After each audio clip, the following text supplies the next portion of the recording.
Good morning, Hare Krishna. Hare Krishna. For those that are present here, good morning, Hare Krishna to everybody on the internet, the world abroad. This morning we're reading from Bhagavad Gita, chapter 2, text 49.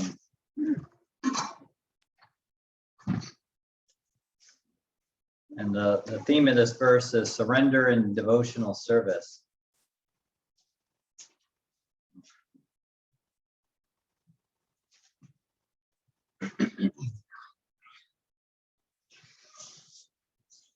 Om Namo Bhagavate Vasudevaya. Om Namo Bhagavate Vasudevaya.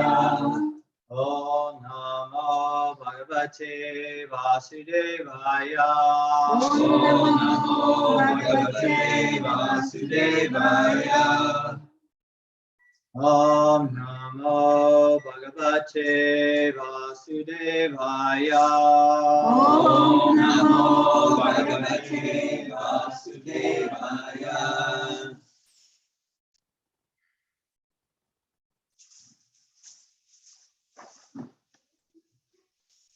Durenaya arvam karma. Durenaya arvam karma. Buddhi yoga dhananjaya. Buddhi yoga dhananjaya. Buddha saranam anvicha. Buddha sharanam anvicha. Kripana phala hetava. Durenarvam karma. Durenaya arvam karma. Buddhi yoga dhananjaya. Buddhi yoga dhananjaya. Buddha sharanam anvicha. Buddha sharanam anvicha.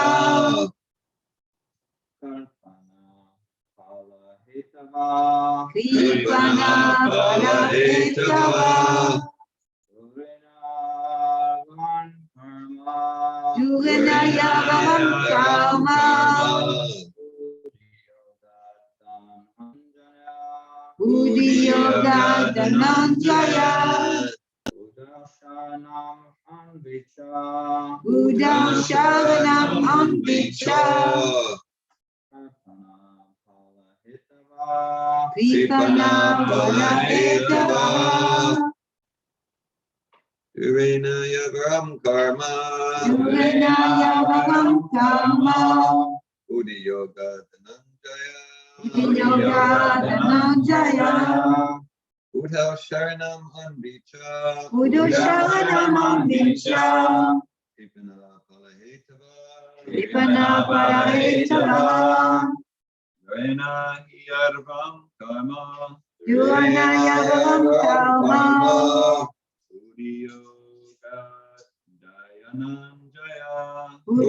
yoga dhananjaya. Buddha saranam anvicha. Buddha sharanam anvicha. Kripana phala hetava. Kripana phala hetava. Durenaya arvam karma. Durenaya varam karma. Buddhi yoga dhananjaya. Buddhi yoga dhananjaya. Buddha sharanam anvicha. Buddha sharanam anvicha. Kripana phala hetava. Kripana phala hetava. Durenaya arvam karma. Durenaya varam karma. Buddhi yoga dhananjaya. Buddha sharanam anvicha. Kripana phala hetava. May anybody online would like to chant? Durena hi avaram karma. Buddhi yoga dhananjaya. Buddhi yoga dhananjaya. Buddha sharanam anvicha.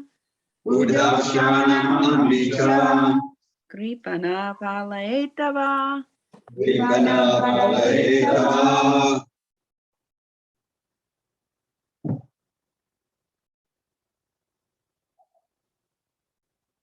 We'll read the word for word.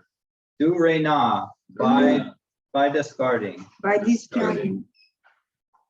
By discarding it at a long distance. By discarding it at a long distance. He, certainly. Certainly. Arvaram, Avaram. abominable. Abominable. Karma, Karma. activities. Activities. Buddhi yoga, Buddhi yoga. on the strength of Krishna consciousness. On the strength of Krishna consciousness. Dhananjaya, Dhananjaya. O conqueror of wealth. O conqueror of wealth. Who thou, Buddha. in such consciousness. In such consciousness. Sharanam, Sharanam. full surrender. Full surrender. Anvicha, Anvicha. desire. Desire. Karpana, Kripana. the misers. Misers. Phalahitava, Phalahitava. those desiring fruitive actions. Those desiring fruitive actions. Translation. O Dhananjaya, rid yourself of all fruitive activities by devotional service and surrender fully to that consciousness. Those who want to enjoy the fruits of their work are misers. Purport by His Divine Grace, A.C. Bhaktivedanta Swami Prabhupada. One who has actually come to understand one's constitutional position as the eternal servitor of the Lord gives up all engagements save working in Krishna consciousness. As already explained, Buddhi yoga means transcendental loving service to the Lord. Such devotional service is the right course of action for the living entity. Only misers desire to enjoy the fruit of their own work, just to be further entangled in material bondage. Except for work in Krishna consciousness, all activities are abominable because they continually bind the worker to the cycle of birth and death. One should therefore never desire to be the cause of work.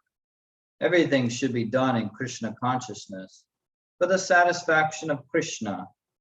Misers do not know how to utilize the assets of riches, which they acquire by good fortune or hard labor. One should spend all energies working in Krishna consciousness, and that will make one's life successful. Like the misers, unfortunate persons do not employ their human energy in the service of the Lord. Nama Om Vishnu Vadaya Krishna Prastaya Bhutale Shrimate Bhaktivedanta Swami Iti Namine. Namaste Saraswati Devi Gaurvani Pacharni Nirvishesha Shunyavadi. Hare Krishna. Hare Krishna. Good morning. So yeah, this particular verse, it's kind of interesting how this all kind of unfolded for me personally. Damayanti, we were giving programs once a month for, I don't know, how many years, 5 years or so? 5 Yeah, years. 5 years or so. And we went through transition and moving, and it was kind of a little bit of a ride, and we were unsettled for a while here when we landed, and then some unsettled stuff going on with my mom and personal family stuff. And just kind of, Damayanti and I were kind of feeling like, well, you know, we want to utilize our assets to serve Srila Prabhupada and serve Krishna. And what does that really look like at this point? Are we going to do monthly programs? And Prabhupada's house is doing the enlightenment programs. And we were like, okay, well, what can we create here, to complement, and add to what we already have in our community. And so we were like, let's do a program here at the house. And so at first I was not connected to leading class. I haven't really been connected to leading for quite some time. I did a few recordings, I think, for the Bhakti Yoga Skills or something thing that was kind of going around for a little bit. It may still be, I'm just kind of out of the loop, but yeah, so, and I really enjoyed the experience of giving class for that. It was just, I really enjoyed the experience of like, when I grew up in elementary school and even middle school and high school, I don't even remember doing like any book reports or any kind of assignments where I had to like research and like give a report on what I've researched. So like this is kind of all new to me. I don't know if there was like a quota or something in the public school system that I grew up in, where if you behaved yourself, they would give you a passing grade and you would move on, because that's the feedback that I got from my teachers, that, oh, you're well behaved, you'll be all right in life, you could pass. And so I don't remember doing any work. I really don't. It's like, it's kind of crazy that I have no memory of like doing any assignments or anything. And so, so I really like, I like that process. So like, okay, what do I want to learn about? Or, what do I want to give class on? For instance, this class, Yogavinda was originally going to give the class. We had asked him, he agreed to. And then I don't know if it was like Thursday night, I had this dream. It was really wild. I woke up with this dream, and like there was like something happened where like strangers like came together, and they were all like, each person, we were like in a big building, and there was like different rooms, and I was going from room to room, like seeing what's going on with all these individuals. And like some individuals were like, they're like all into this conspiracy. Oh, we got to get them. They were just all fired up. Like, and there were some people that were just like, let's plan and go on a vacation and like, try to escape like what was going on, this, happening. I don't know what it was. There was people that were just unsettled and just kind of like, didn't know what to do with themselves. And I'm going from room to room, like having these experiences with these individuals. And then all of a sudden I'm like, I start like preaching this Krishna consciousness. And I'm kind of like, I don't know, I was kind of observing myself, like, it was kind of like Prabhupada was speaking, but I was speaking, and it was just like, and I noticed that like the energy started, it was all charged up, and the energy started to soften, and people started to relax more, these individuals that I was interacting with. And I was like,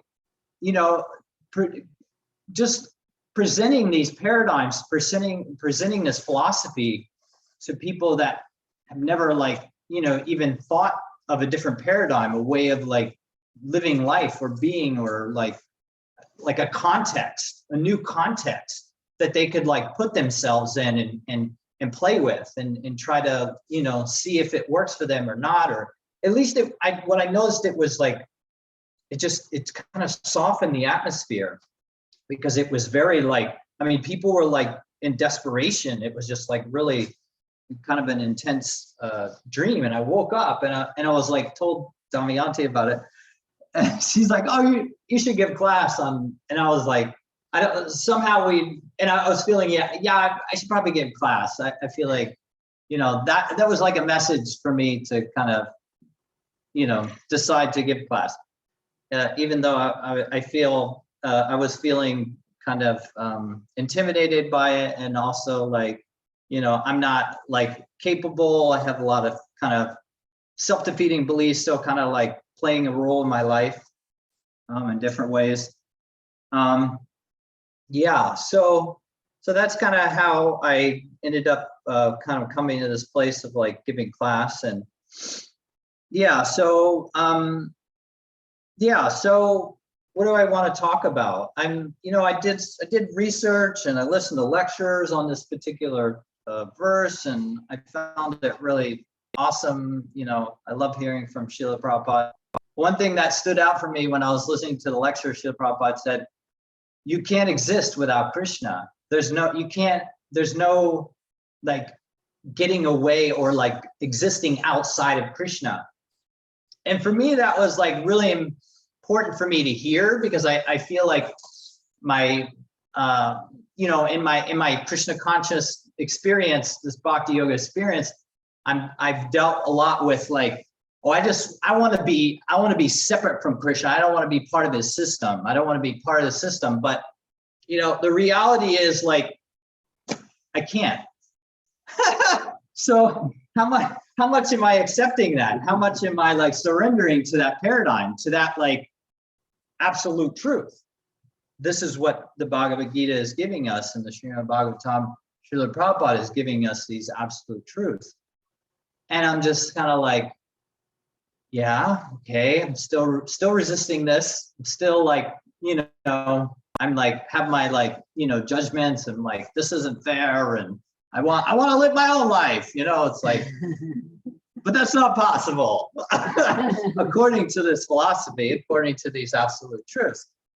So yeah, I'm just kind of like, that was kind of like the biggest thing that was like, okay, just like help me kind of, all right, well, I can continue to resist. I can continue to resist reality in the context of this absolute truth philosophy, or I can, continue to flounder about, trying to, resist, material context and who I really am at the core. I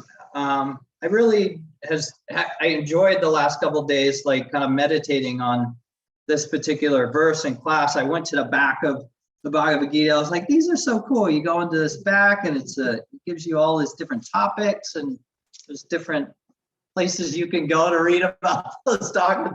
I just like that. I don't know. It's a nice experience that books have that. I think it's typical for books, I guess.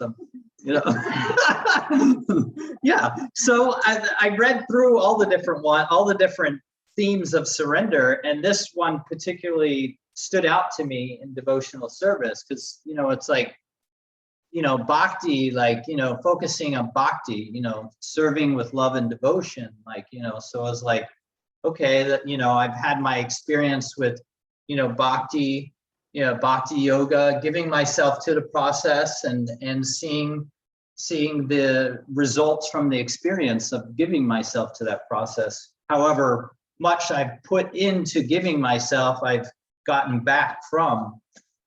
So, looking at like, how much am I investing in this process? How much am I committing myself and, surrendering fully to Srila Prabhupada? We see, like, at least I'll speak for myself. I see like the Bhagavad Gita, especially, I'm most familiar with that more than Srimad Bhagavatam. I know a little bit about it, but Bhagavad Gita is like this conversation between Krishna and Arjuna, and like, we could all be like Arjuna and, have this relationship, dialogue with, how Arjuna has with Krishna. Like, Krishna, when they first, started their dialogue, Arjuna wasn't accepting Krishna as his spiritual master. It was just a friend and comrade, and, are they family members? I can't remember that. Are they related? Yeah, sometime. Okay. They're cousins. Yeah. Well, I knew they were like close, camaraderie there going on, before this whole dialogue. So yeah, this whole process, this whole Bhagavad Gita that we can read through when we see Arjuna's process, and we can put ourselves in the shoes of Arjuna and see that, like, Arjuna has doubts. He's like materially conditioned. At least he's pretending to be. I don't know if if he's, I know there's like this pastime, Arjuna's a pure devotee, and my sense is that he's like going through this, I don't know if Krishna like made him, more kind of forget his real understanding, or, if Arjuna was just pretending just to give us this. I don't know that context. Maybe we could hear from somebody who might know more about that. But anyway, regardless, like this is what we get. We get Arjuna going through his process of like, thinking and like good and evil, moral standards, like, not wanting to kill his seniors and his authority that he's, learned, so much in his life about being in integrity and justice and moral standards and just, pious way of living. And, going through that process, in the end, he surrenders fully to Krishna through that whole dialogue that he goes through. Krishna gives him the transcendental knowledge. So this is the process, like the spiritual master is giving us this transcendental knowledge. And how much are we hearing from our spiritual master? We have our direct link, Srila Prabhupada, and he's giving us Krishna.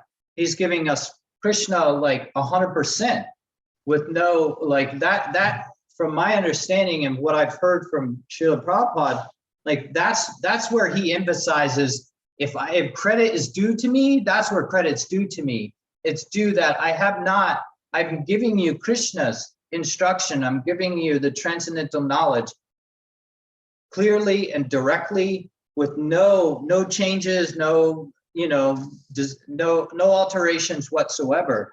So that's really significant for me personally to know that, like, and to get to know Srila Prabhupada personally, I could really see directly how he had no like personal desires whatsoever. Like, well, the only desire he had was to serve his spiritual master and give us this transcendental knowledge, like without like any changes whatsoever. So I'm like, for me personally, going through my process with just making contact with Bhakti Yoga and this transcendental knowledge.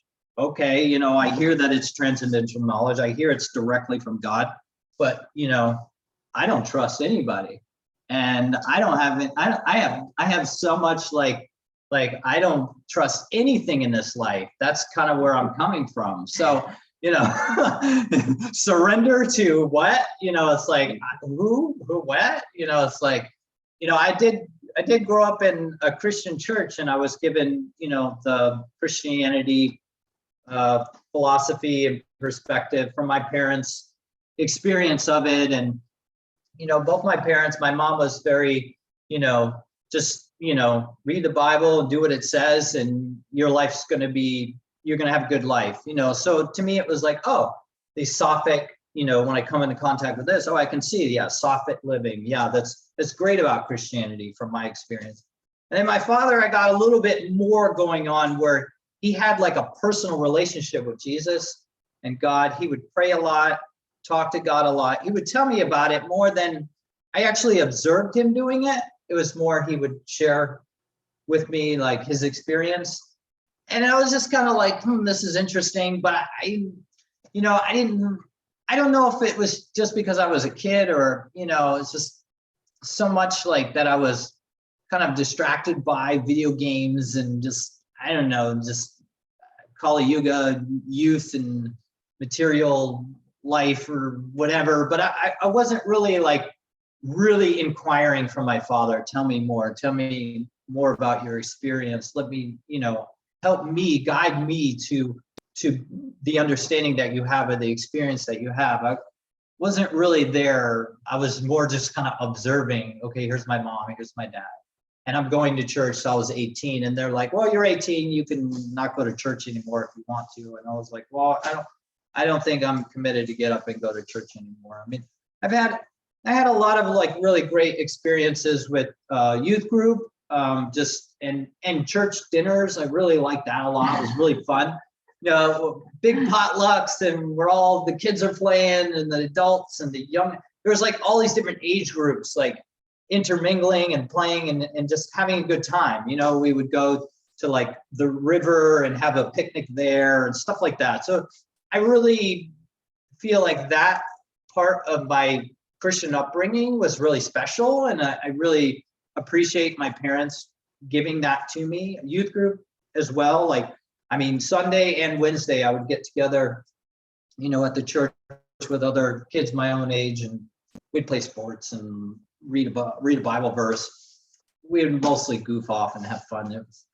But it was nice. It was nice to have that like sattvic, good, you know, wholesome like interaction, and you know. And then I started associating with individuals, children, and or my youth my age outside of church, and getting into, you know, mischievous things that I was, you know, I never really had any conversations with my parents about drugs or anything like that, intoxicants or, and so anyway, so I think that when I was young, I went through some traumatic stuff that I couldn't explain. It was maybe didn't really happen. Maybe it did.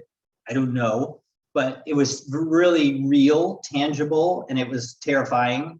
And I never really spoke about it with anybody. So I feel like at an early age, I had this like feeling like this world isn't safe. It's not a safe place. And even to reveal myself intimately, what I was going through, it didn't feel safe. So I was like, I had a like combo of like these like things happening to me that I can't explain and that like aren't normal.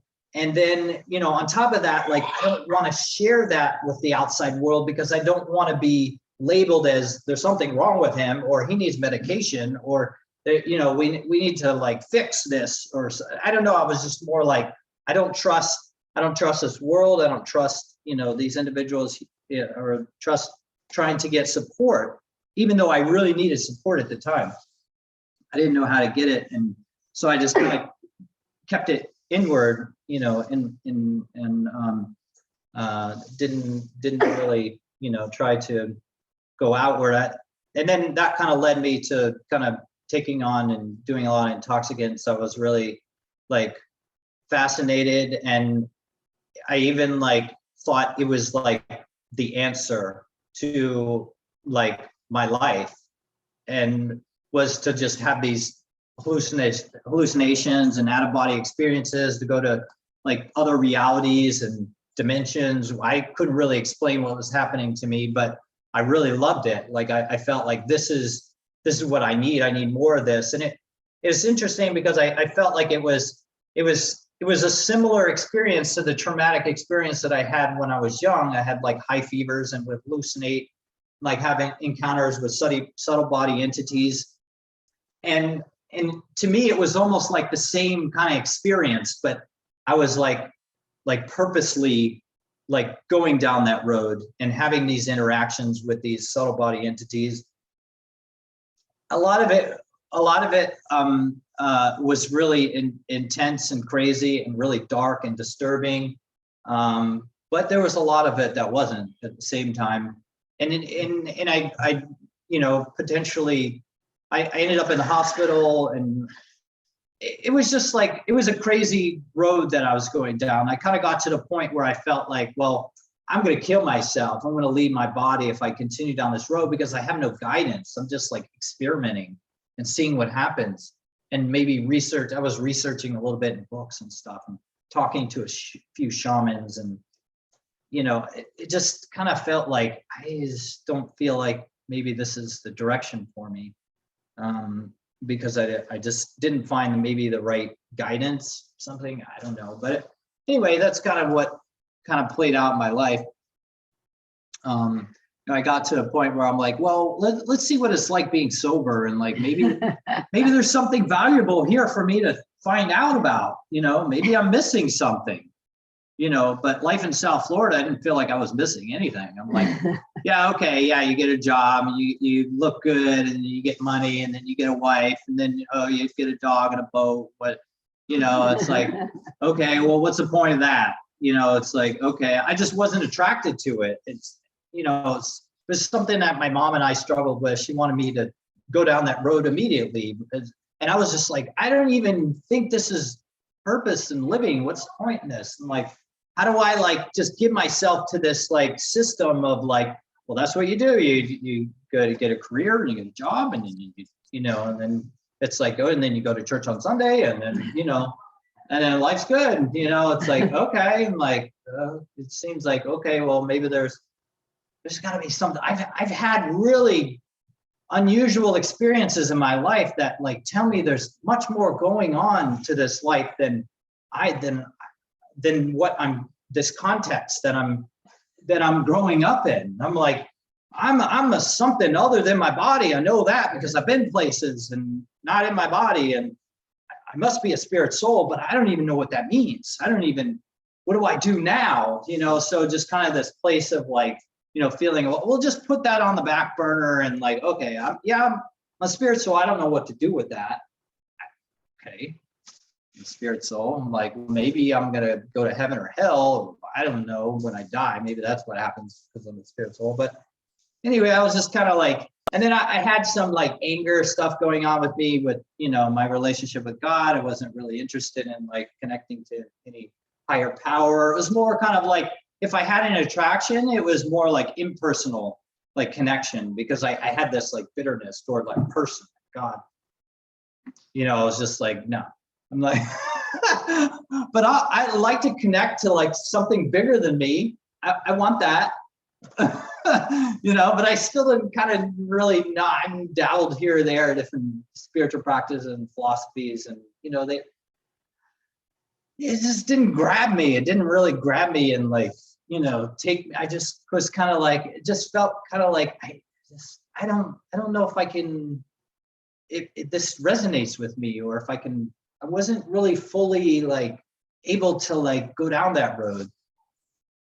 So I kind of just put things on a back burner, just kind of I was like, well, let me see what it's like having a family, because most of the friends I had already had kids and are grown up by now. So, what would it be like to have a family? So, I started going down that road, and, I moved to Gainesville. I was like, Gainesville, yeah, I'll meet a girl there. When I lived here, I had like tons of girlfriends. I loved like completely different. South Florida, no girls wanted any part of me because I didn't have any money. I didn't have anything.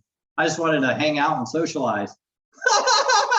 And I came to Gainesville. I was like, I can find tons of girls to hang out and socialize here. This is the greatest thing ever. It was like a totally different consciousness. It's like I didn't have anything and nobody wanted to hang out with me, but I come here and I don't have anything still. And I'm like, there's tons of people to hang out with. I was like, maybe I'll find a wife here. So, and that's kind of how it transpired that I moved here to, I ended up moving next door to Damayanti, and a friend of ours was going to introduce us beforehand anyway. So it was kind of special that we met randomly anyway. So yeah, and then, going through that process of, going into marriage and then starting to have children, and then we're like, oh, what did we get ourselves into? We're like fighting. We're not happy. I'm like, we're supposed to be happy. This is beautiful. We have 2 babies. I'm like, what's going on here? So, and then a friend of ours is like, oh yeah, Sabto. We're like, oh, Sabto. Okay, yes. Sabto. We're like, we should try that. Well, I don't know. And then we're still going, okay, let's go to Sabto. It's kind of, and so we went to Sabto. And had an experience, it's kind of, going down that road to Sabto, and, kind of taking a deeper look at what are we feeling? What are we thinking? What's the purpose in life? Starting to kind of explore bigger questions again. And, through the Sabto experience, do you have a question? No. Okay. Through the Sabto experience, after I think it was my first advanced workshop, I felt like I really got to purge a lot of energy, a lot of like material grossness. It was really strange. I won't get into the details about that right now, but anyway, so it was very purging for me. And, I felt like everything had softened in that, like, I felt like if God is a person, and if there is a person that is God, then somehow they're connected to this organization, because I felt like it was the first time in my life I really got like true empathy, like really like that I got to reveal myself intimately, and it felt extremely safe, and that was really important for me, because I feel like my life, I had kept my inner world like inside, because of I don't want to share this with the outside world, because it would be trouble. It would be big time trouble. I would be ostracized. They would want to back rake me or whatever, so it was like feelings like that, those type of feelings. So and then one thing led to another, me being curious about what is the philosophy behind this saboteur. And then coming to Bhakti Yoga, starting to play with the process, still like going through my own experience with like surrendering and trusting and accepting this process. And, and then coming to the point where I felt like, well, this is working for me, this process. I'm really feeling like it's supportive for my life. And even though I have a hard time accepting a lot of the context, the material context, and even like who I am eternally, and this whole paradigm that this philosophy presents, still it's like it's so detailed and extensive, and like it's satisfying to the mind, even though I'm still having a hard time accepting it. I feel like it's kind of weird that my mind is satisfied with, I have questions. When I grew up in my Christian upbringing, I had tons of questions, never got any satisfying answers. It was always just, just try to trust and believe. I'm like, I just can't do this. I'm like, tell me the material, what is the context here? It's like, how does Satan exist outside of God? How did, if God was an angel and became this devil, if that really happened, then where did the angel come from? It came out of God? Okay, well, are you telling me that the energy of Satan comes from God, or essentially?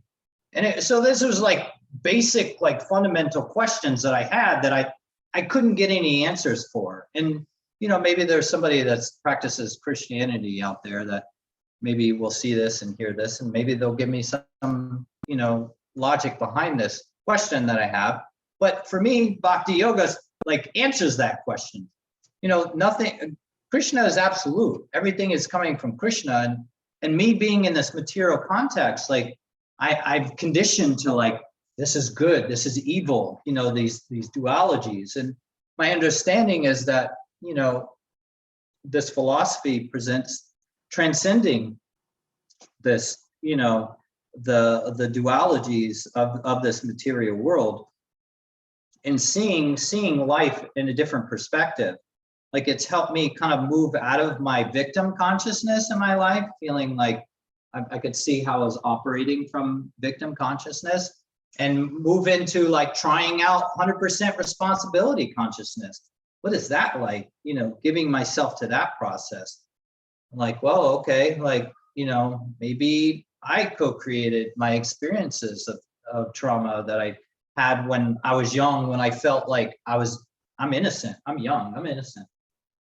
Because that was my understanding. Like, it's like I didn't have any responsibility with that. I could see as I got older, I had a lot of responsibility for the like trauma that I was bringing on in my life directly, and kind of setting that aside, just being like, okay, yeah, I can see like karma, like every action, there's a reaction. And, I'm going to take a look at that, maybe I should start being more mindful of what I do with myself, where I go, who I expose myself to, who I associate with, what sound vibration I listen to, to the extreme, consider like what I associate with and what I expose myself to, which was like, wow, this is really cool. Like, I could potentially have some part in my experience. I know Krishna may have other plans and, may knock me over next week, but, for me personally, I can see that, I do have some control over like, what energy I'm bringing into my life and how it affects me. So I'm looking at, like this process with Arjuna, with Krishna, really like going through his process, having to hear like the transcendental knowledge. And then once he hears all the knowledge, my understanding is, my experience with this dialogue is that, oh, now he's enlightened. He has the knowledge. And now he's like, well, there's no other choice but to surrender to Krishna. That's the conclusion that, at least my understanding of Arjuna, he's like, there's no other thing to do but surrender to you. And so I'm coming to that place myself where, I was giving myself to this process and trusting it, and it was working for me in many ways. And then the opportunity for me to take initiation came up. And I was like, am I really ready for this? Am I really committed to, this is what I'm going to do for the rest of my life? Is that really like what I'm going to do? Because I prior to that, I felt like, yeah, if there's something else that comes along that's like really profound and that's like, that I could give myself to, then why would I want to keep myself from that? It almost felt like, well, why would I want to put myself in a box, with this?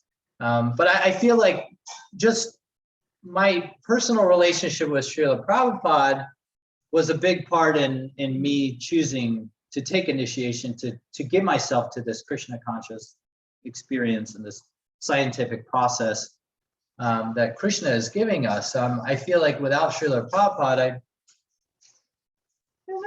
I don't know what Krishna consciousness. I mean, I made contact with, I ended up many times with Srila Prabhupada's books when I was younger, and like, oh, this looks like I'm hallucinating this art on here. It was just like, this is cool. Like, this randomly, like, I don't even know where I got this book, but it ends up in my apartment. I had a lot of like blackout experiences where I'd spend like 24 hours not knowing where I was. And anyway, so yeah, Krishna Srila Prabhupada. So yeah, Srila Prabhupada,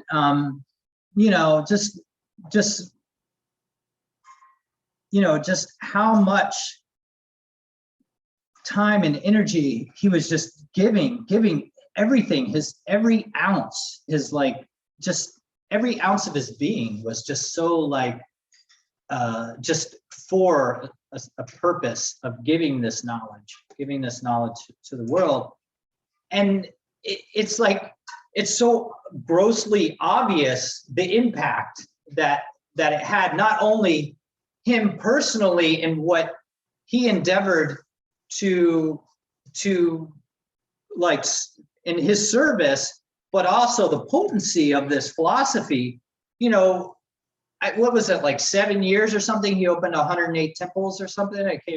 Is that about the time frame? Like yeah, 7 years of him like, going around the world preaching and just hearing stories. It's really awesome to hear stories of these young just people in the world just like being swept off their feet and just giving themselves, following Srila Prabhupada. Well, I don't know, we're going to the festivals and we're going to, Srila Prabhupada told me to go open a temple. Okay. I'm like, I don't know anything about Krishna consciousness. I'm like, what? I'm like hearing these stories. I'm like, I always feel like I don't know anything. I'm like, how can I give a class? I'm like, there's people that were going to open temples. Srila Prabhupada's giving direction. Go open a temple. Then they tell the story how they knew nothing about Krishna consciousness. They were completely new and just like, but they surrendered to Srila Prabhupada and gave themselves to this process of like, okay, what do I do, Srila Prabhupada? I'm starting a temple. What do I do? I'm sure he was like read the Srimad Bhagavatam, read Bhagavad Gita. You know, it's like go out in the streets, do kirtan. You know, it's like eat the prasadam. You know, serve prasadam. You know, just like fully engaged in that process. And I'm just like, wow, what a special experience these individuals had to just like fully dive into the movement of that at that time period.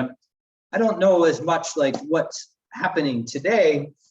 I don't really look too far outside of my own personal experience in our community. I mean, I go out and I meet devotees randomly, you know, Prabhupada Center devotees, Prabhupada disciples, and non-Prabhupada. So I have experience with, you know, other devotees in Alachua, but I'm mostly like, you know, I love hearing stories of how impactful and just how like, yeah, it was just like clear individuals like they're just like, yes, I'm giving myself to this process. I'm giving myself, you know, to Srila Prabhupada and his movement. So this reading like a little bit about this class or this particular verse and surrendering to Krishna, you know, just kind of, it helped me kind of take a deeper look at like, you know, I know my relationship to Srila Prabhupada, how much am I surrendering to his instruction? You know, you know, honestly taking a look, you know, so it's like, you know, it's like, okay, yeah, I'm practicing, you know, but how much am I fully surrendering to Srila Prabhupada?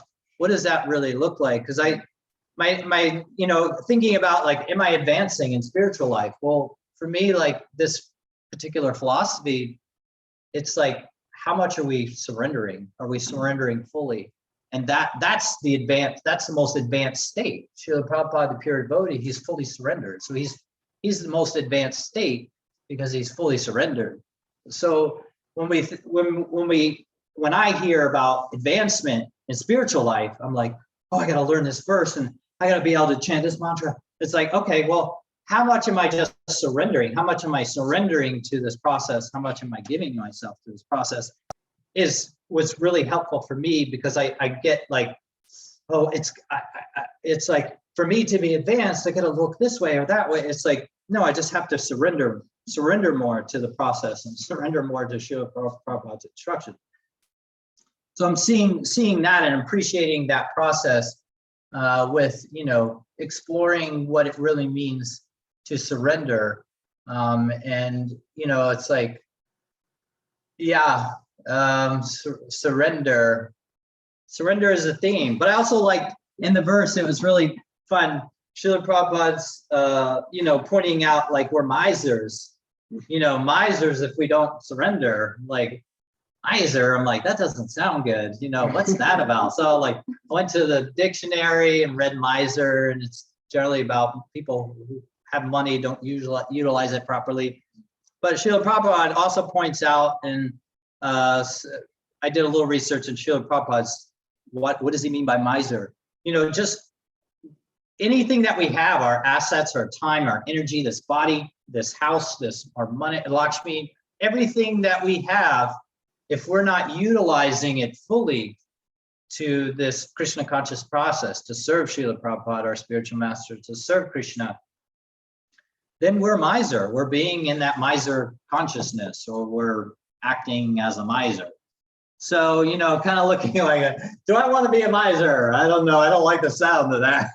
I don't like the sound of that at all. But yeah, so so yeah, I don't know, I'm in a gratitude and appreciation of this process of, you know, kind of picking a verse and going down that road and seeing what comes up for me. I'm appreciating that very much. So yeah, so I feel, is there anything, I did write some notes. Is there anything, I'm going to look at them real quick, because there was some, oh yeah, also chanting. I was thinking about my chanting experience, you know, this mood of like, you know, dear Lord, please engage me in your service. Like, you know, utilize my life to serve you.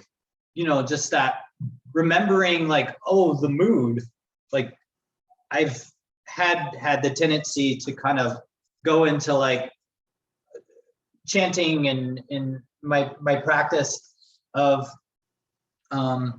just kind of mindlessly just like chanting at the trees and like, kind of zoning out and like, going into this trance. And I personally love that experience. At the same time, like I was reminded of this like intention with chanting and to like, to be like, consciously like, Krishna, I'm speaking out to you. Please engage me. Tell me what to do with my life. Give me guidance. Show me a sign. Just like request, guidance in that way. And like, yeah, I'm like, I want to connect to that more, if not all the time when I'm chanting. So that was another kind of thing that came up for me. I feel like I kind of, I felt like I had to step back this past year and a half or so from my experience of associating in this community. Wasn't really around very much. And, I really wanted to connect with like, what am I really experiencing? What am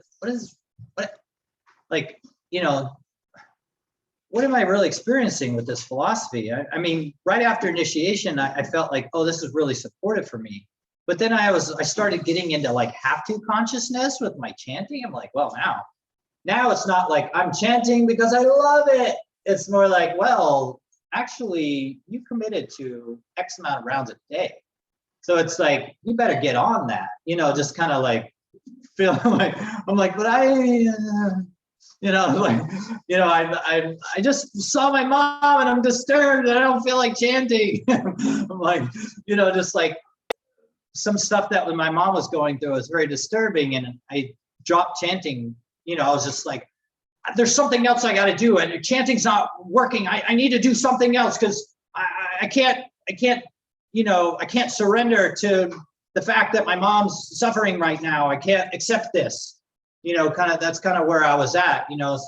My mom's been struggling a lot with her mind and emotions and this point in her life, and I feel like there's something I got to do something more.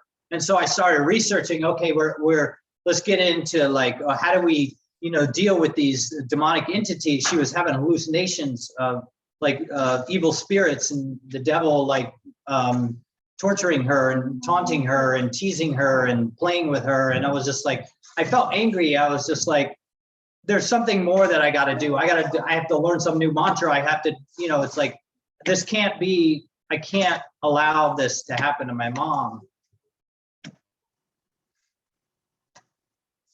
Yeah. So I kind of like was just like, what am I doing with this process and this philosophy? And then I'm like, okay, I'm like, I made a commitment to Prabhupada, even though right now I feel like Krishna consciousness and my commitment that I made feels like I joined the mafia and they want to break my legs because I'm not like, I'm not fulfilling like commitments I made to them. I'm like, what is this? I can, Derek Vinda uses the analogy a lot of times. It's Srila Prabhupada's analogy, the cat and the mouse analogy, where the mouse is, seeing the jaws of the cat and like, and then the kitten seeing the jaws of the cat and like, oh, mommy, just like really, feeling like, I'm being carried in this life, I'm safe. And so, yeah, I can see like when I move into material consciousness, feeling like the jaws of life are crunching down on me. And then like, me going into this Krishna consciousness, this new context that I could give myself to, this new paradigm. I'm like, actually, those jaws don't seem like jaws anymore. And this is kind of nice to not feel like, jaws in life. Yeah. So I was like, okay, well, let me, I know this process starts with hearing, hearing Arjuna, hearing from Krishna, hearing this transcendental knowledge. So I was like, okay, let me just hear. Who do I want to hear from? Srila Prabhupada. I want to hear. That's all I want to hear from. I don't want to hear from anybody. Anything else? No, okay. Srila Prabhupada, bhajan's in my car. Yeah, driving. Srila Prabhupada. Okay, Srila Prabhupada. Chanting, here is sound barriers. Okay, yeah, I feel safe with you, Srila Prabhupada. I feel scared and I don't know what's happening in my life, but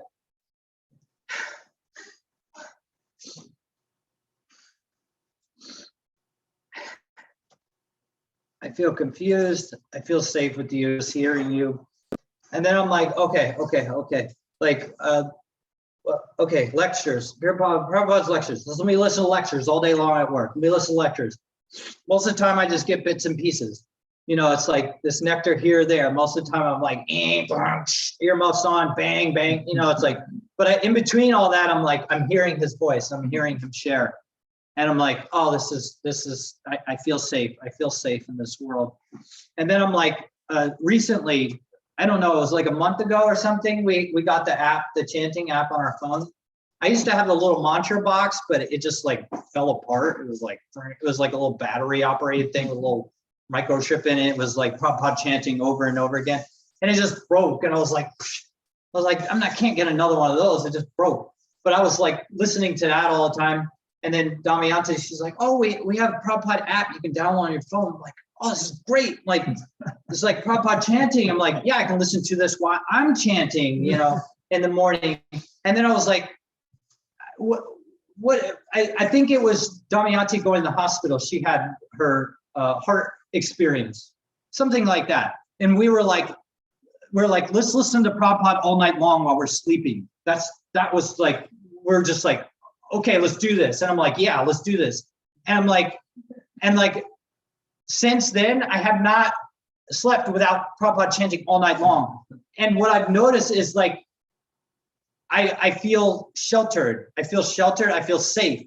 And I've been having like Krishna conscious activity in my dream, like that dream that I had of, you know, preaching Krishna consciousness. And it's so funny. And like different experiences I've had, either seeing Krishna or Prabhupada or some interaction in Krishna consciousness. I'm like, this can't hurt. I'm like, this can't hurt at all. I'm like, if the whole goal is to remember Krishna when we leave our bodies, then let me just brainwash. Let me just put the only thing put in my head, the only thing that goes in my head, the only thing I expose myself to, the only thing I give myself to is Srila Prabhupada talking about Krishna. I'm like, I mean, I feel like I might have a chance here. I might get a human body again. I might, you know, it's like, you know, at least I might have a human body again. That would be just like, oh, such a blessing, you know, instead of going, you know, potentially into animal body. I'm like, you know, so I'm like, at least I have a chance now. So I feel like I have things set up. I'm set up and I'm supported in my life with, you know, technology. Technology is giving me the support. Who says technology is like, you know, the worst thing that's happened to this, you know, kind of world that we live in?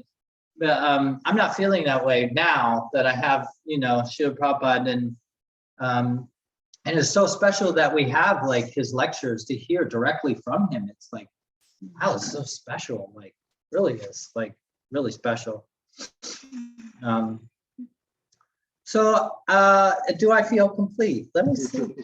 How much time do we have? Yeah, I thought, well, I'm just gonna run out of things to say. I mean, I could keep talking randomly, but let me look at my notes, because I felt like I wrote really important key things.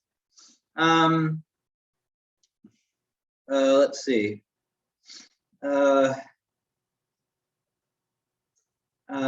Oh yeah, I really like this statement when I was looking this up. Liberation means fully surrendered. Really like that. Yeah. Yeah. I think that's all. I feel complete. I'm gonna read the translation again, or do I read the? The verse again, the Sanskrit. It's up to you. I'm gonna try to fumble my way through this. Durenahya arvam karma Yoga Dahanjana Buddha Sharanam Becha Kripana Palehitava O Dahanjaya. Rid yourself of all fruitive activities by devotional service and surrender fully to that consciousness. Those who want to enjoy the fruits of their work are misers. So the thing to take away from this class, I'll just let you know, is don't be a miser. Hare Krishna. From Srila Prabhupada, don't be a miser. Anyway, now it's time for any sharing, questions, comments, challenges. I just want to add to the dream. When you told me about it, you said you were yelling at everyone. But you were preaching. Oh, yeah. Yelling at everyone. Yeah. It sounded like it was chaos. It was. You needed to yeah. Yeah, I it just was, wanted to yeah. Yeah. Hare Krishna.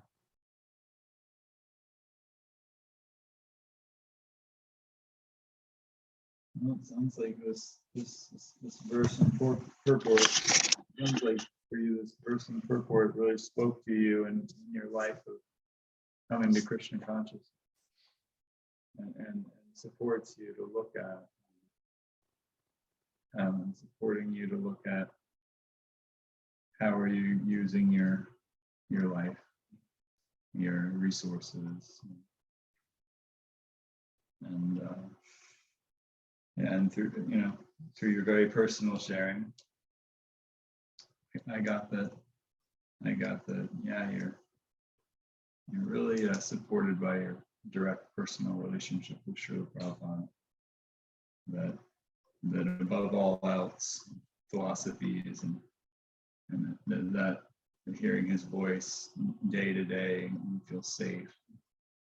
I was really relishing that, appreciating that you're sharing about your experience in your relationship with Srila Prabhupada, feeling safe, knowing that it'll be okay, that he's here, and even through technology, appreciating technology in that way.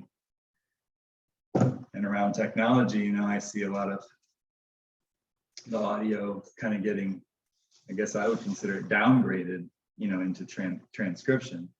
But dear Govinda, for one, help me appreciate well these books, and there's no power, you can't charge the battery. The book might be here, so I spend personally very little time with the books, and I have them, and at the same time, I can appreciate when I do spend a very little time with the books, it's a very direct meditation, to get out of the, like I do, like you do. I related completely. I put the headphones on, I go to work, I listen to lectures or Bhagavad Gita, Bhakti Yoga recorded programs or Srila, and I get pieces and I appreciate it.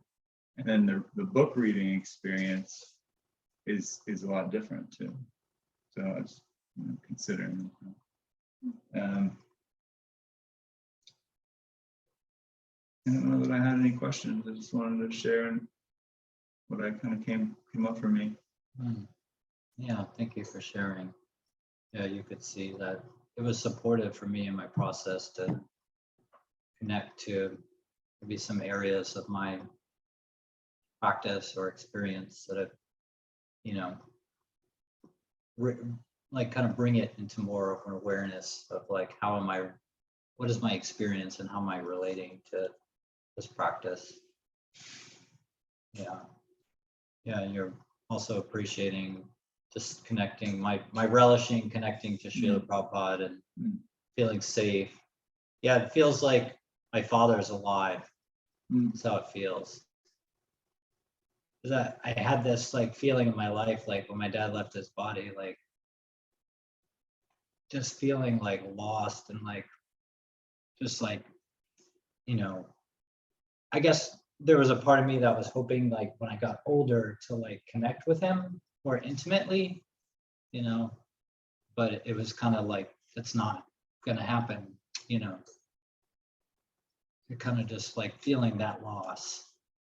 So I feel like that's what Srila Prabhupada feels like to me. It's like there's a father, my forever well-wisher, and appreciate how he signs letters to his devotees that way. Just that notion and that idea that, yeah, he's always looking out for us, like our true like interest, like who we really are at the core. So I appreciate that. Yeah. So you listen to lectures as well. You appreciate that, picking up bits and pieces, maybe like I do at work. Yeah, but when you read, you notice you have a different experience. Bits and pieces. Yeah, better than nothing, or better than putting something else in my mind. So also you shared like, let me just fill my mind. Just fill. If I'm going to put anything in my mind, make it be Krishna conscious, Srila Prabhupada. Yeah, and You see know, what nothing happens. else coming in. And I got that as it's a shield. Yeah, You know, I can turn on the radio, I can go so many places. At least if my mind goes, oh, I'm working, but then something's coming in, it'll be that. Mm, You know, I was like, wow, this is powerful. Like, yeah, like let's all utilize that. yeah. Let's all utilize that as much as possible. And very, very powerful in where you shared it. So personally potent and cathartic. And yeah, so that's the ultimate, the essence of it. Every sound vibration I expose myself to, let it be Prabhupada's vibration like that. And then, yeah, then okay, your comment about the Devon about like the reading. So like the Prabhupada's lectures, the sound vibration. So you can say, well, that's even more potent than if it's like words on the book, because it's well, okay. Now, for me, like reading, like for me personally, so when I'm reading the books, then I'm with Prabhupada's vibration, which means I'm with Srila Vyasadeva, I'm with Krishna, with Arjuna, and I'm not doing anything else. Okay. Now, for me, and so that's important, because like when I'm chanting japa, in theory, I'm not doing anything else, but my mind's doing. But somehow, when I'm reading, like, okay, I had 15 minutes, half an hour now, I'm not doing anything else. For me, it's rare. It's rare that I'm listening to a lecture, and also when I drive or when I'm cooking or taking prashad, put on Prabhupada.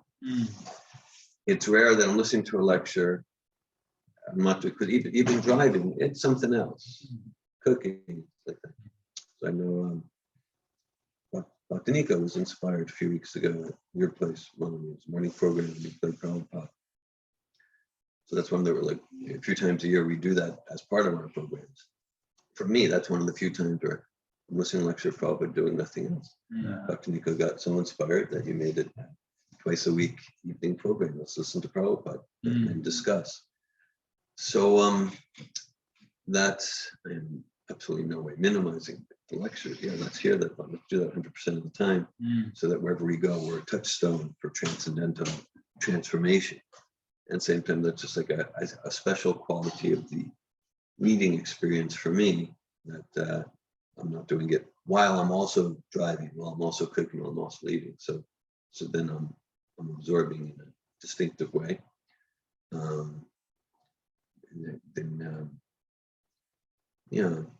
Yeah. And also, as far as Prabhupada's books, he was getting up, he was rising at 1 a.m. Just as far as like, just in terms of indebtedness and gratitude to Prabhupada, he was rising at 1 a.m. to give us the translations and the purports. So just like us reading these books means a lot to him, means a lot to him. So, well, anyway. I was just thinking what you were saying about, we're driving or we do cooking or something, but you're saying like when you chant, you're also doing something with your mind. Yeah. And it seems that you have a specific experience with reading where your mind stops. But I don't think it's automatic.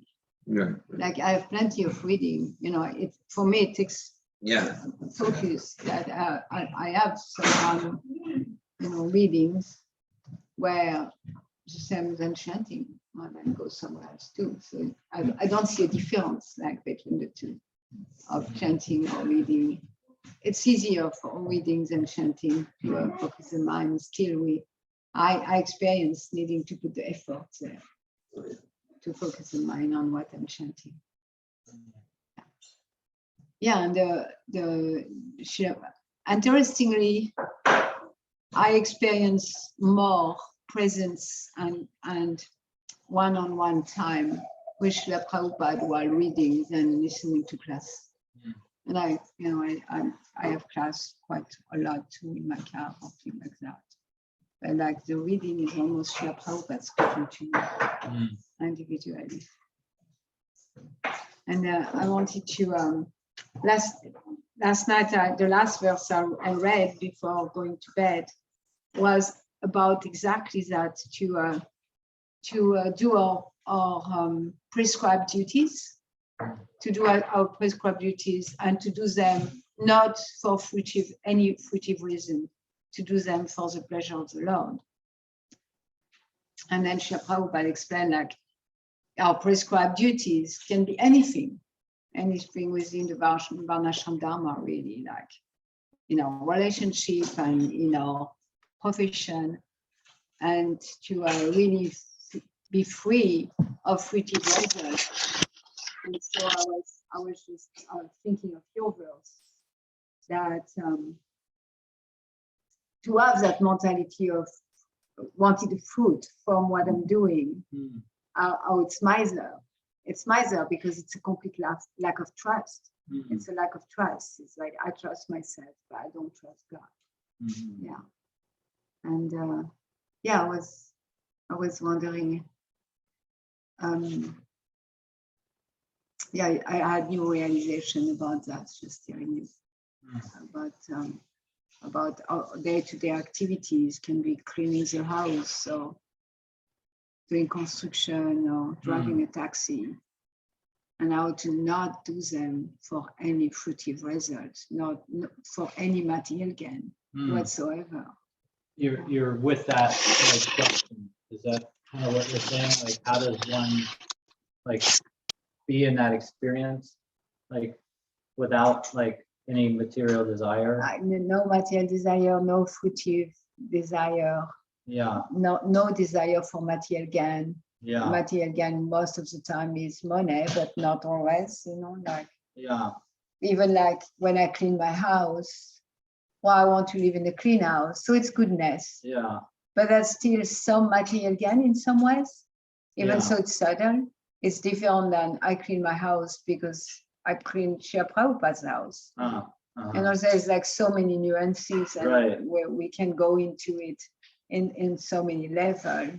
Yeah. With that sense of what is material gain and when is complete surrender to not any material gain, and including practicing Krishna consciousness. There is material gain there too. Yeah. There's a lot of benefits in living in a sattvic mode, and what I'm thinking about as you're bringing up this topic is, what is my consciousness, for instance, while I'm working? Am I like thinking about Krishna and Srila Prabhupada and like, how am I going to serve them later on today? How can I use this money that I'm making today to serve, just like or where does my consciousness go? Like how much am I thinking? Because I know that Srila Prabhupada, from what I've heard from him and the sense that I get, he's always in like, how do I serve my spiritual master? How do I serve Krishna in this moment with this situation in front of me or this resource? So I'm wondering like what it for me, it's like a reconditioning process. Like, I need, this is mine, just like these things that I've been conditioned or I've conditioned myself to like way of being and operate from, society telling me I'm this and I'm the body, and it's like, so I'm like giving myself to this new paradigm of like, I'm not this body, I'm serving Krishna and serve Srila Prabhupada, serve my spiritual master, and like, I can see, that it would be wonderful to always be thinking about Srila Prabhupada and Krishna at every moment. I'm wondering, how does one develop that way of being? And I guess the sense I'm getting is like more engagement. More engagement, Yeah. yeah. And Lord Chaitanya make it easier for us, and Srila Prabhupada's mission making easier for us. Because through Lord Chaitanya and Srila Prabhupada's mission, following Lord Chaitanya's desire, it's about being a guru, and be a guru, preach constantly. So then we can, at least I found it very helpful that we can think like, okay, how can I give Krishna consciousness right now? I give, like we were speaking in our Bhagavad Gita class yesterday, I give Krishna consciousness by being a good worker. I'm a good worker. I do work very, very well. Like a devotee will do the best work in the world, but I'm not doing the best work to have recognition. I'm not doing the best work because I will get more money. I'm going to do the best work because I'm representing Srila Prabhupada. And then that people who appreciate the devotees who are going to make advancements.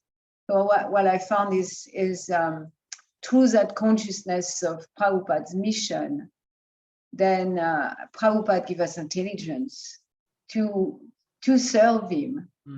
Because otherwise I found it very nebulous to think of what that means, to always give the result of my work or my work to Krishna. Like it's hard to like grab onto or something for you. Is that what you're saying? You need a clear, like tangible, like. It's hard to grab on for everyone, I believe. Yeah. It's that, Right. and Lord Chaitanya made it very easy for us, and Srila Prabhupada make it easier also to his mission. And if we give ourselves to his mission, understand his mission, endeavor to understand his mission, then our every action and it can be very easily devoted for his pleasure. Yeah. Just mention, I noticed there's been a few hands up online that we've not attended to. Okay. Do you feel complete? Yeah. Yeah. Thank you for sharing. I appreciate just bringing that into the air and playing with it. Hare Krishna. I'm not sure how to do this. Bhakta George, I'm gonna. Let's just put on them. They can take themselves off. Hare Krishna. Yeah, we do that. Hare Krishna, Garuda Das, thank you so much for class. I came across a quote that resonates with me regarding the topic today, and just Prabhupada has given us, and it's from a lecture Prabhupada gave in LA, where he says, if you cannot, I mean to say, utilize your tongue in chanting Hare Krishna, you simply sit down and let others chant, and you hear, you get the benefit. Who can give you more feasible program of self-realization than this? And that's been very present with me recently. Like you were sharing, of also coming back from a Christian background. I've never experienced so much relief from disturbance in a very feasible, tangible sense than I do with hearing Prabhupada or with hearing devotees chant from the heart.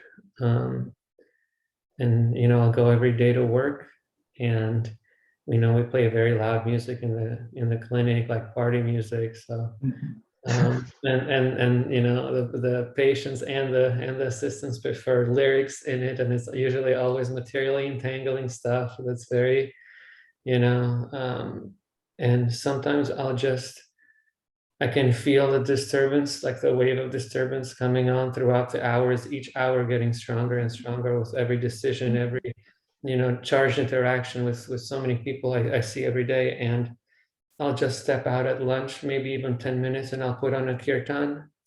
And it's almost like it goes straight to the heart, it's almost like I feel I can breathe. And then I walk in there knowing, the music's gonna hit, all the problems are gonna come, and it's almost like a touchstone until I get to the end of the day where I can just go back, and read or listen to the kirtan or hear a lecture or whatever it is. And it's so wonderful that I don't even have to necessarily do anything. I just put on, Nadia Mani or whoever, just like Radha Deshmelo, something, and I can just listen to it, and I just get so much benefit. And it's not just like somebody saying, oh, you just believe or you get, like, he's saying this and I'm feeling this every day. It's almost like getting air again.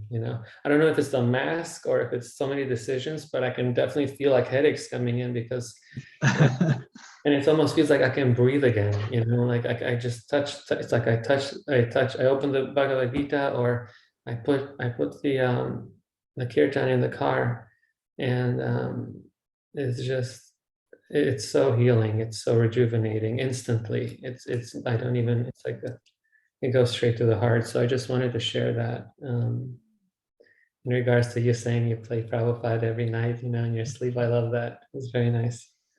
So Hare Krishna, thank you so much. Hare Krishna. Hare Krishna, Bhakta George, thanks for sharing.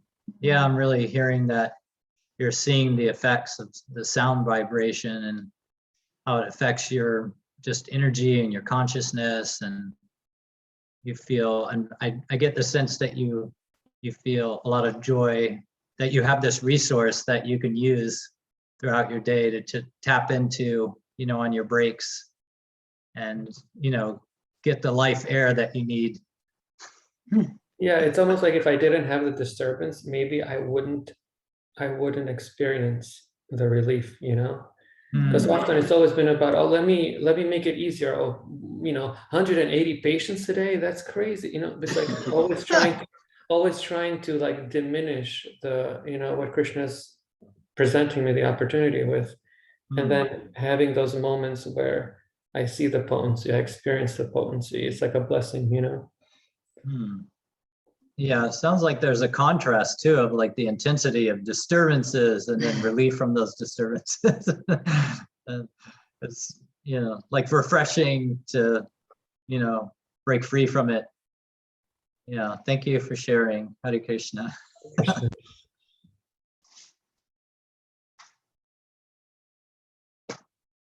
I saw Kim's hand up earlier. Is there any other? Kim had her hand up. Kim did have her hand up, but it's not up. Not up now. You still with us, Kim? Would you like to ask a question? Share? No, yeah, I did. It was right in the beginning, and I felt like it was answered by a lot of the questions. I was just, I guess I was appreciating when you said that you had the chanting on all night. I just had a sick pet who I thought was leave its body, so I had put chanting on all night for it. But I just wondered, I didn't quite understand from your comment, did you find did you go on to feel that was a good thing, or did you stop doing it eventually, the chanting all night? Oh no, I intend to do it the rest of my life. That's kind of where I'm at. I have no desire to stop it going. I like that idea. Yeah, well, another aspect of it is I'm throughout my life, especially when I was younger, but I've been kind of disturbed by subtle body entities like ghosts and stuff. So, and I know through my own direct experience of chanting the Maha Mantra to kind of dissolve or get rid of that sort of paranoia activity has been something that I've used directly. And most of the time that I'm disturbed in my dreams by these encounters. So that's another reason why I'm kind of keeping it going, because I'm like, well, then I'm guaranteed to not be disturbed in my dreams anymore. At least I hope, and I endeavor to not be disturbed in my dreams. But and Krishna may want to disturb me sometimes, and that might be my journey as well. Yeah, I noticed I have done it at different times during, distress, like I said, with a sick pet or whatever, but I was thinking, yeah, I would like to make more of a practice of that. So I appreciated that comment. Thank you. Yeah. Yeah, I appreciate you just being open to have an experiment and see what happens. Hare Krishna. Thank you to the pet. Huh? Yes, yes. And the pet is definitely blessed. When Srila Prabhupada was staying at John Lennon's estate, Tetonhurst, and then maybe the main house or some of the side houses, they had ghosts. And the gardener and everyone tried everything. And Prabhupada said, well, we'll take care of that. And Prabhupada came in with the devotees, and they just did 24-hour kirtan, and then everyone acknowledged no more ghosts. The energy, the whole ghostly energy is gone. So Yeah. this is the most powerful vibration in the creation, much more powerful than any subtle entities. Important point.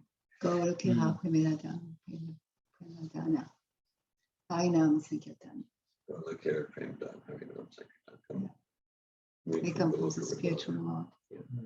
It's not touched by material energy. Well, thank you for joining me today in this experience. Bhagavad Gita ki jai, Jai. Srila Prabhupada ki Ki jai. jai. You give it a- Namo Vishnu Padaya Krishna Prasthaya Vinutale Srimate Bhaktivedanta Swami Namane Namaste Saraswati Devi Namaste Gacchami Vishesha Bhakti.